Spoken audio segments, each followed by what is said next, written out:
Have you ever stood inside a silence so complete it felt like everyone around you had agreed to something without speaking?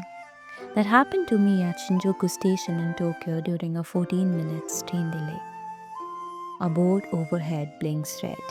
14 minutes. Back home, that platform would have had noise, frustration, someone on the phone, but here, nothing. People are just standing. Some are looking at their phones, some are looking at their books, some are staring straight ahead at the tracks that are very obviously still empty. One man turns slightly and gives the station attendant a small bow without any complaints. The attendant goes back. The train is still nowhere in sight, and somehow nobody seems bothered enough to say so. I kept thinking about that silence for days after I left. And then I came across a word that finally gave it a name: Gaman. It is one of those words that does not translate cleanly into English, which is usually a sign that the idea itself does not quite exist anywhere else in the same way.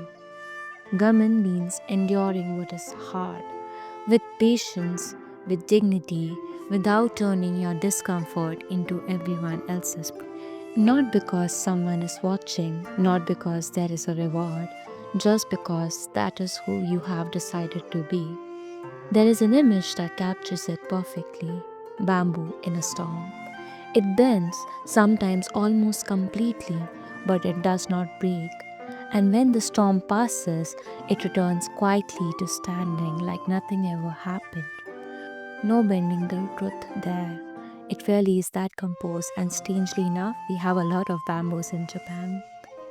Once you know the word, you start seeing it everywhere. In a shoe shop, it's staff on their knees, showing you every single pair with the same unhurried care for the 100th customer as their first, even though there is a long queue of people still standing. An escalator where nobody has to be told to stand on their left, everyone already knows, and leaves the right open without a word, like there is an invisible rulebook nobody remembers signing. But the moment that really stayed with me happened in a small shop. When I asked for directions, the person behind the counter does not even speak English, but he did not shrug. He pulled out a translator. I still looked unsure, so he stepped out from behind his counter, walked me to the door, and pointed down the street slowly until I understood, and this was just one instance out of the many. For a stranger with nothing to gain, not even a tip in a country where tipping is not even a thing.